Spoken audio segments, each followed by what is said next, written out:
Wedding planning is not for the weak. Hey everyone, welcome back to the channel. I'm Emily, and in today's video, we're gonna talk about the things they don't tell you about wedding planning and just some things that might help you if you are planning a wedding. This is all very fresh in my mind. My wedding was June 8th, 2024. I'm loving married life. I know nobody asked, but I really love it, and I love saying I have a husband. Anyway, let's dive in because I have a lot of important things to talk about. So, the first one, vendors will not always reach out and you have to do a lot of the work. Okay, so by this I meant it was the week before the wedding and I had not heard from my photographer and videographer, and they were both fully paid at this point. And not like I didn't think that they were just ghosting me and not gonna show up, but I was just kind of curious on why they weren't reaching out to get the timeline and the details and know when and where they had to be at certain times and what I was kind of thinking in my vision and everything. And I know that we had previously talked about it like months prior, but I just feel like there needs to be a check-in like the week before, right? So I had to be the ones reaching out to them, which was no big deal, but it was just another thing that I had to put on my plate. And then it kind of came full circle that my day of coordinator sent them the very detailed timeline, which was like great and everything, but still just for my peace of mind and maybe because I'm a very type A person, I just wanted to talk to them myself and just make sure that they had the plan and everything. So that was just one thing. Number two, surprise payments will come up.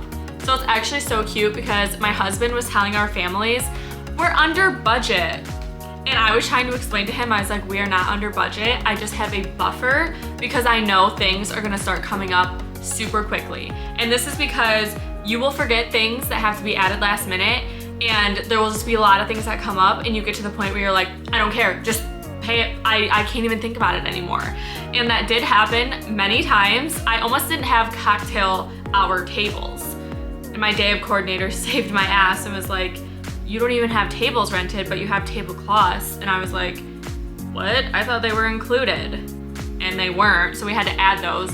Luckily, it was only like $50. But you know, things like that. There was also other payments that just came up that you don't account for. My piece of advice is to keep a buffer, like a pretty hefty buffer towards the end. Try not to thin out your budget like so early on, because there are things that just truly come up that you need money for, and if you have blown your budget and you have no money, then you're kind of screwed. Number three, the most random people will think they are invited to your wedding. Like truly, I've seen this one on TikTok all the time, and I really didn't think that was gonna happen to me because I have a pretty close-knit group of friends and like family friends that knew they would be invited and things like that, but there was a couple of random people that thought they were invited. Truly confused still to this day. And to take the stress off you, do not worry about it and have your maid of honor or mom or family member take care of the situation, because that's really not something that you should be dealing with through all of this. Yeah. Also, along those lines, people will ask for a +1, even if it's not included on the invitation. And sometimes when you tell them no, they just like don't understand. So, number four, you will get a million questions from a million people. This might be a different situation if you had a full wedding planner, but I had a day of coordinator. So I had to answer all of her questions and the vendor questions, and then she would talk to the vendors and then come back and ask me questions. And I totally understand that they're just doing their jobs. And I totally appreciate them being thorough and trying to understand exactly what I wanted in the vision. But when you are dealing with everyday life, your job, and then dealing with all of these questions coming in on top of everything, it gets very overwhelming to the point where you're like, I don't even care anymore, just do what you want. Like, I wanted to say that so many times, and I'm like, okay, but I know it's my wedding and they want to do what I want to do.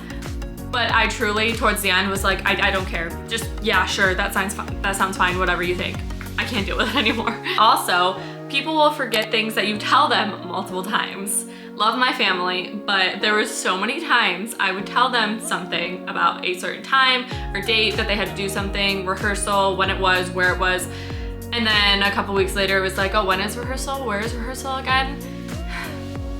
And I'm like, on top of having the million questions asked for my day of coordinator and all these vendors, I have my family asking me questions, or just like, people wanna know, oh, can I wear this to your wedding? Like, do you think that, like, and it's sweet. I understand that they're not trying to be annoying, and it's not like everybody was annoying. It just gets overwhelming. So you will get so many questions and then people won't remember things that you tell them, but just try to stay positive and chug along because it's worth it. People will RSVP yes and not show up. And we truly had a lot of people do this and I did not expect it.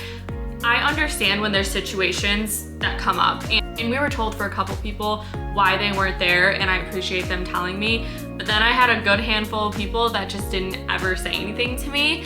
And at the end of the day, they probably were just trying to like save the stress of telling me that they weren't gonna be there after they already RSVP'd yes. But I feel like I'd rather know a reason why than you just not showing up. Because at the end of the day, it obviously is very expensive and you took months to plan a seating chart and make sure everything was gonna go how you wanted it to go and go smoothly, and then people just don't show up. And then on the flip side, people will RSVP no and then show up. So this did happen at my wedding, and it was only one couple, so 2 people. And in my case, it was fine because I had those people not show up.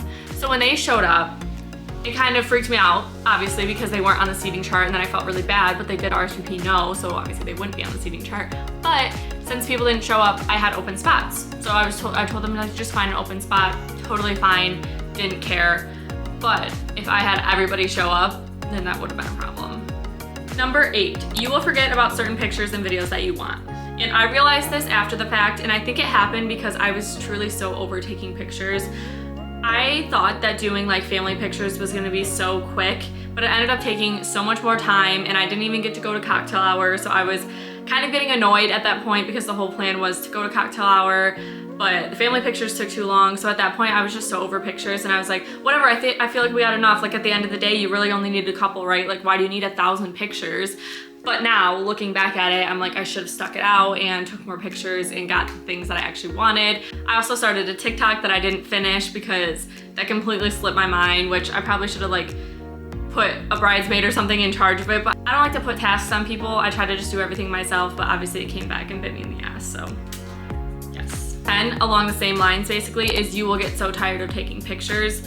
You start taking pictures like so early in the day when you're getting ready, and then you have to do all of the mock getting ready pictures, and then we did a first look, so we did first look pictures with my dad and then my husband, and then we did private vows, and we were taking pictures and videos the whole time.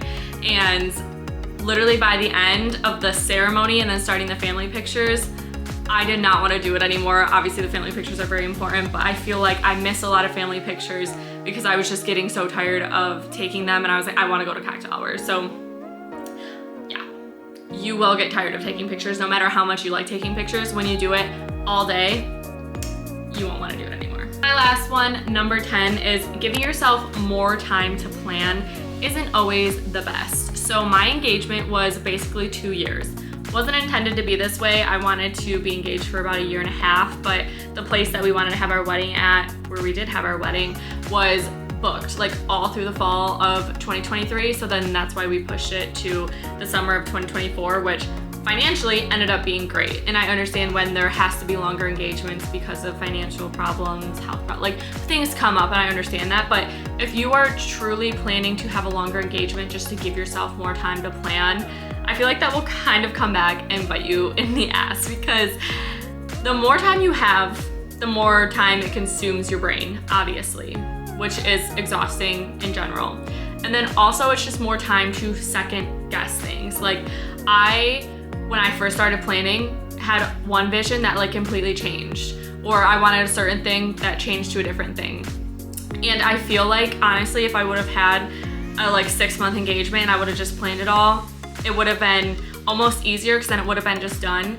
Now, do I think I truly would have loved everything at the end because I rushed it?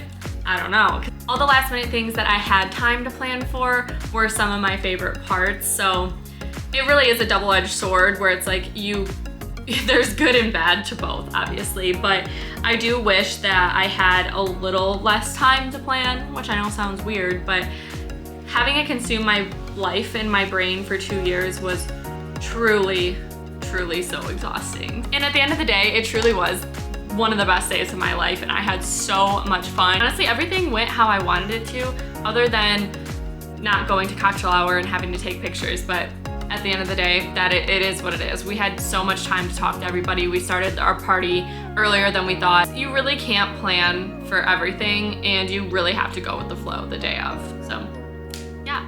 All right, that is all I have. If you are in the process of planning a wedding, please comment below. Let me know your wedding date. Let me know what you're most excited for. I want to connect with you because truly it is going to be the best day of your life. Thank you so much for watching, and I'll see you in the next one. Bye.